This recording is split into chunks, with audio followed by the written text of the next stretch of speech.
कहते हैं हार और जीत हमारी सोच पर निर्भर करती है। अगर हम मान ले तो हार है और ठान ले तो जीत है। तो मेरे प्यारे शेर शेरनियों, आप लोग हमेशा जीतने का जो है ठानना है और आपको जीतना है। तो हेलो नमस्कार प्रणाम मेरे प्यारे शेर शेरनियों, आप सभी का दिल खोल कर स्वागत है आपका अपने YouTube channel AY online academy पर।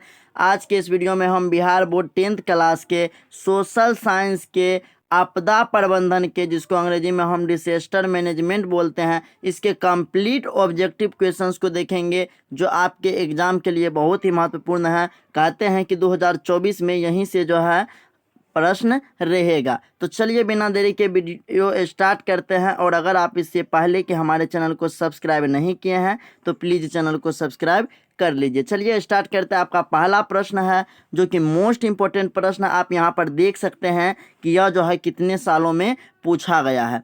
तो चलिए आपका पहला प्रश्न है कि इनमें से कौन प्राकृतिक आपदा नहीं है। Option A tsunami, option B बाढ़, ऑप्शन सी आतंकवाद, ऑप्शन डी भूकंप। तो यहाँ पर करेक्ट आंसर जो हो जाएगा वो आपका ऑप्शन सी हो जाएगा, आतंकवाद। आतंकवाद जो है मानव जनित आपदा है, प्राकृतिक आपदा नहीं है। उसके बाद अगर हम बात करें सुनामी की, तो सुनामी प्राकृतिक आपदा है, बाढ़ भी प्राकृतिक आपदा है और भूकंप भी प्राकृतिक आपदा है। ये बहुत ही इंपॉर्टेंट प्रश्न है क्योंकि ये जो है काफ़ी बार आपके एग्जाम में पूछा गया है। उसके बाद आपका अगला प्रश्न है 2 नंबर का कि मानव शरीर में आग से जलने की स्थिति में जले हुए स्थान पर क्या प्राथमिक उपचार करना चाहिए। ये भी मोस्ट इम्पोर्टेंट प्रश्न है। ये भी 2012 के एग्जाम में और 14 के एग्जाम में पूछा गया है। तो इसका सही उत्तर जो हो जाएगा वो आपका ऑप्शन ए हो जाएगा, ठंडा पानी डालना चाहिए। उसके बाद आपका अगला प्रश्न है 3 नंबर का कि भूपटल के नीचे का वह स्थल जहां भूकंप का जन्म होता है कहा जाता है। ये भी 2013 के कंपार्टमेंटल एग्जाम में पूछा गया है। आपके ऑप्शन है ए भूकंप केंद्र, ऑप्शन बी अधि केंद्र, ऑप्शन सी अणु केंद्र, ऑप्शन डी इनमें से कोई नहीं। इसका सही जवाब हो जाएगा आपका ऑप्शन बी अधि केंद्र। उसके बाद आपका अगला प्रश्न है 4 नंबर का, इनमें कौन मानव जनित आपदा है। ये भी 2011 और 16 के एग्जाम में पूछा गया है। आपके ऑप्शन है ए बाढ़, बाढ़ तो प्राकृतिक आपदा हो गया। ऑप्शन बी आतंकवाद, आतंकवाद जो है ये आपका मानव जनित आपदा हो गया। ऑप्शन सी सुखाड़, ये प्राकृतिक आपदा। ऑप्शन डी चक्रवात, ये भी प्राकृतिक आपदा हो गया।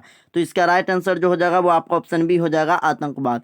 उसके बाद आपका अगला प्रश्न है 5 नंबर का कि सुनामी का प्रमुख कारण क्या है। ये भी मोस्ट इंपोर्टेंट प्रश्न है। ये 2015 के सेकेंड शिफ्ट में और 18 के सेकेंड शिफ्ट में पूछा गया है। आपके ऑप्शन ए समुद्र में भूकंप आना, ऑप्शन बी स्थलीय क्षेत्र पर भूकंप का आना, ऑप्शन सी द्वीप पर भूकंप का आना, ऑप्शन डी इनमें से कोई नहीं। इसका सही जवाब हो जाएगा आपका ऑप्शन ए समुद्र में भूकंप का आना। सुनामी का जो प्रमुख कारण होता है वो समुद्र में भूकंप का आना होता है। उसके बाद आपका अगला प्रश्न है 6 नंबर का कि सूखा किस प्रकार की आपदा है। तो देखिए सूखा जो है यह एक प्राकृतिक आपदा है, इसलिए इसका करेक्ट आंसर आपका ऑप्शन ए हो जाएगा। ये भी मोस्ट इंपोर्टेंट प्रश्न, ये आपके 2016 और 17 के एग्जाम में पूछे गए हैं। उसके बाद आपका अगला प्रश्न है 7 नंबर कि सूखे के लिए जिम्मेवार कारक कौन है। ऑप्शन ए वर्षा की कमी, ऑप्शन बी भूकंप, ऑप्शन सी बाढ़, ऑप्शन डी ज्वालामुखी क्रिया। तो देखिए जब वर्षा नहीं होगा तो क्या आएगा, सुखाड़ आएगा। तो इसलिए इसका राइट आंसर आपका ऑप्शन ए हो जाएगा, वर्षा की कमी। उसके बाद आपका अगला प्रश्न है 8 नंबर का कि सूखे की स्थिति किस प्रकार आती है। आपके ऑप्शन है ए अचानक, ऑप्शन बी पूर्व सूचना के अनुसार, ऑप्शन सी धीरे धीरे, ऑप्शन डी इनमें से कोई नहीं। इसका सही जवाब जो हो जाएगा वो आपका ऑप्शन सी हो जाएगा, धीरे धीरे। सूखे की स्थिति जो है वो धीरे धीरे आती है। उसके बाद आपका अगला प्रश्न है 9 नंबर का कि सूखे से बचाव का एक मुख्य तरीका है। आपके ऑप्शन है ए नदियों को आपस में जोड़ देना, ऑप्शन बी वर्षा जल संग्रह करना, ऑप्शन सी बाढ़ की स्थिति उत्पन्न करना, ऑप्शन डी इनमें से कोई नहीं। तो इसका सही जवाब जो हो जाएगा वो आपका ऑप्शन बी हो जाएगा, वर्षा जल को जो है संग्रह करना। उसके बाद आपका अगला प्रश्न है 10 नंबर का कि 26 दिसंबर 2004 को विश्व के किस हिस्से में भयंकर सुनामी आया था। आपके ऑप्शन है ए पश्चिम एशिया, ऑप्शन बी प्रशांत महासागर, ऑप्शन सी अटलांटिक महासागर, ऑप्शन डी बंगाल की खाड़ी। तो इसका सही जवाब जो हो जाएगा वो आपका ऑप्शन डी हो जाएगा, बंगाल की खाड़ी में। ये जो है 14 के सेकेंड शिफ्ट में पूछा गया है। उसके बाद आपका अगला प्रश्न है 11 नंबर का कि भूकंप से पृथ्वी की सतह पर पहुंचने वाली सबसे पहली तरंग को किस नाम से जाना जाता है। आपके ऑप्शन है ए पी तरंग, ऑप्शन बी एस तरंग, ऑप्शन सी एल तरंग, ऑप्शन डी टी तरंग। तो इसका सही जवाब हो जाएगा आपका ऑप्शन ए पी तरंग। उसके बाद आपका अगला प्रश्न है 12 नंबर का कि भूकंप अथवा सुनामी से बचाव का इनमें से कौन सा तरीका सही नहीं है। आपके ऑप्शन है ए भूकंप के पूर्वानुमान को गंभीरता से लेना, ऑप्शन बी भूकंप निरोधी भवनों का निर्माण करना, ऑप्शन सी गैर सरकारी संगठनों द्वारा राहत कार्य हेतु तैयार रहना, ऑप्शन डी भगवान भरोसे बैठे रहना। तो इसका सबसे सही उत्तर जो हो जाएगा तो वो हो जाएगा आपका ऑप्शन डी भगवान भरोसे बैठा रहना। भूकंप अथवा सुनामी से बचाव का जो है ये भगवान भरोसे बैठा रहना तरीका जो है यह सही नहीं है। उसके बाद आपका अगला प्रश्न है 13 नंबर का कि सुनामी किस स्थान पर आता है। यह भी मोस्ट इंपोर्टेंट प्रश्न है, 14 के सेकेंड शिफ्ट और 17 के कंपार्टमेंटल एग्जाम में पूछे गए हैं। आपके ऑप्शन है ए स्थल, ऑप्शन बी समुद्र, ऑप्शन सी आसमान, ऑप्शन डी इनमें से कोई नहीं। तो इसका सही जवाब हो जाएगा आपका ऑप्शन बी समुद्र। सुनामी जो है समुद्र में आता है, याद रखिएगा। उसके बाद आपका अगला प्रश्न है 14 नंबर का कि बस्ती या मकान में आग लगने की स्थिति में क्या करना चाहिए। आपके ऑप्शन है ए फायर ब्रिगेड यंत्र को बुलाना चाहिए, ऑप्शन बी दरवाजे खिड़कियां लगाना चाहिए, ऑप्शन सी जहां है उसी स्थान पर रहना, ऑप्शन डी खेतों में भाग जाना। तो इसका सही जवाब जो हो जाएगा वो आपका ऑप्शन ए हो जाएगा, फायर ब्रिगेड को जो है बुलाना। उसके बाद आपका अगला प्रश्न है 15 नंबर का कि मलबे के नीचे दबे हुए लोगों का पता लगाने के लिए किस यंत्र की मदद ली जाती है। ये 16 के फर्स्ट शिफ्ट में पूछा गया है। आपके ऑप्शन है ए दूरबीन, option B infrared camera, option C helicopter, option D telescope. इसका सही जवाब हो जाएगा आपका ऑप्शन बी इंफ्रारेड कैमरा। उसके बाद आपका अगला प्रश्न है 16 नंबर का कि बाढ़ के समय निम्नलिखित किस स्थान पर जाना चाहिए। ये मोस्ट इंपोर्टेंट प्रश्न है, 14 के फर्स्ट शिफ्ट और 16 के सेकेंड शिफ्ट में ये पूछा गया है। आपके ऑप्शन है ए ऊंची भूमि वाले स्थान पर, ऑप्शन बी गांव के बाहर जाना चाहिए, ऑप्शन सी जहां है उसी स्थान पर, ऑप्शन डी खेतों में जाना चाहिए। तो इसका सही जवाब जो हो जाएगा वो आपका ऑप्शन ए हो जाएगा, ऊंची भूमि वाले स्थान पर जो है जाना चाहिए। उसके बाद आपका अगला प्रश्न है 17 नंबर का कि आग से जलने की स्थिति में जले हुए स्थान पर क्या प्राथमिक उपचार करना चाहिए। पहले बता चुके हैं, तो इसका सही जवाब हो जाएगा आपका ऑप्शन ए ठंडा पानी डालना चाहिए। उसके बाद आपका अगला प्रश्न 18 नंबर का कि सामान्य संचार व्यवस्था के बाधित होने का मुख्य कारण क्या है। तो इसका सही जवाब हो जाएगा आपका ऑप्शन ए केबल का टूट जाना।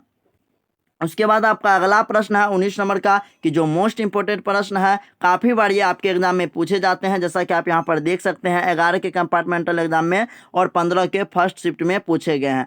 आपके ऑप्शन ए सार्वजनिक telephone, option B mobile, option C walkie talkie, option D radio. तो इसका सही जवाब हो जाएगा आपका ऑप्शन ए सार्वजनिक टेलीफोन। संचार का सबसे लोकप्रिय साधन सार्वजनिक टेलीफोन है। अगर आपसे पूछा जाता है कि वर्तमान में संचार का सबसे लोकप्रिय साधन है तो वो आपका मोबाइल हो जाएगा, याद रखिएगा। उसके बाद आपका अगला प्रश्न है 20 नंबर का कि कृषि सुखाड़ होता है। आपके ऑप्शन है ए जल के अभाव में, ऑप्शन बी मिट्टी के नमी के अभाव में, ऑप्शन सी मिट्टी के क्षय के कारण, ऑप्शन डी मिट्टी की लवणता के कारण। तो इसका सही जवाब हो जाएगा आपका ऑप्शन ए जल के अभाव में। उसके बाद आपका अगला प्रश्न है 21 नंबर का कि बाढ़ से सबसे अधिक हानि होती है। तो इसका सही जवाब हो जाएगा आपका ऑप्शन ए फसलों को। बाढ़ से सबसे अधिक हानि जो है फसलों को होती है, ये 17 के एग्जाम में पूछा गया है। उसके बाद आपका अगला प्रश्न है 22 नंबर का कि सुनामी प्रभावित क्षेत्र में मकानों का निर्माण कहाँ करना चाहिए। आपके ऑप्शन है ए समुद्र तट के निकट, ऑप्शन बी समुद्र तट से दूर, ऑप्शन सी समुद्र तट से दूर ऊंचाई पर, ऑप्शन डी इनमें से कोई नहीं। इसका सही जवाब हो जाएगा आपका ऑप्शन सी समुद्र तट से दूर जो है ऊंचाई पर। उसके बाद आपका अगला प्रश्न है 23 नंबर का कि भूस्खलन वाले क्षेत्र में ढलान पर मकानों का निर्माण होता है। ऑप्शन ए उचित, ऑप्शन बी अनुचित, ऑप्शन सी लाभकारी, ऑप्शन डी उपयोगी। इसका सही जवाब हो जाएगा आपका ऑप्शन बी अनुचित। उसके बाद आपका अगला प्रश्न है 24 नंबर का कि भूकंप संभावित क्षेत्रों में भवनों की आकृति कैसी होनी चाहिए। ये 18 के फर्स्ट शिफ्ट में पूछा गया है। आपके ऑप्शन है ए अंडाकार, ऑप्शन बी त्रिभुजाकार, ऑप्शन सी चौकोर, ऑप्शन डी आयताकार। तो भूकंप संभावित क्षेत्र के जो आकार होना चाहिए वो आयताकार होना चाहिए। आपका करेक्ट आंसर ऑप्शन डी हो जाएगा। उसके बाद आपका अगला प्रश्न है 25 नंबर का कि निम्नलिखित में कौन प्राकृतिक आपदा है। आपका है ऑप्शन ए आग लगना, ऑप्शन बी बम विस्फोट, ऑप्शन सी रासायनिक दुर्घटना, ऑप्शन सी डी भूकंप। तो इसका सही जवाब हो जाएगा आपका ऑप्शन डी भूकंप। भूकंप जो है प्राकृतिक आपदा है। उसके बाद अगर हम बात करें आग लगना, बम विस्फोट, रासायनिक दुर्घटना, ये सभी जो है मानव जनित आपदा है। उसके बाद आपका अगला प्रश्न है 26 नंबर का कि किस देश को भूकंपों एवं ज्वालामुखियों का देश कहा जाता है। तो इसका सही जवाब हो जाएगा आपका ऑप्शन ए जापान।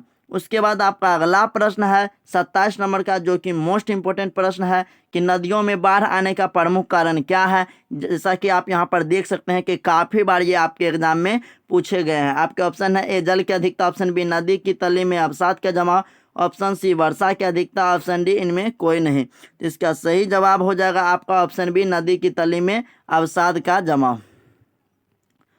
उसके बाद आपका अगला प्रश्न है 28 नंबर का कि बिहार का कौन सा क्षेत्र बाढ़ग्रस्त क्षेत्र है। ये भी मोस्ट इंपोर्टेंट प्रश्न है, काफ़ी बार आपके एग्जाम में पूछा गया है, जैसा कि आप यहाँ पर देख सकते हैं। आपके ऑप्शन है ए पूर्वी बिहार, ऑप्शन बी दक्षिणी बिहार, ऑप्शन सी पश्चिमी बिहार, ऑप्शन डी उत्तरी बिहार। तो इसका सही जवाब जो हो जाएगा वो आपका ऑप्शन डी हो जाएगा उत्तरी बिहार। उत्तरी बिहार जो है बाढ़ग्रस्त क्षेत्र है। अगर हम बात करें सूखाग्रस्त क्षेत्र की तो वो हमारा दक्षिणी बिहार है, याद रखिएगा। उसके बाद आपका अगला प्रश्न है 29 नंबर का कि निम्नलिखित में से किस नदी को बिहार का शौक कहा जाता है। ये भी मोस्ट इंपोर्टेंट प्रश्न है, 16 के सेकेंड शिफ्ट में पूछा गया है। तो इसका सही जवाब हो जाएगा आपका ऑप्शन सी कोसी। उसके बाद आपका अगला प्रश्न है 30 नंबर का कि बाढ़ क्या है। तो आप सभी को पता है कि बाढ़ जो है यह एक प्राकृतिक आपदा है।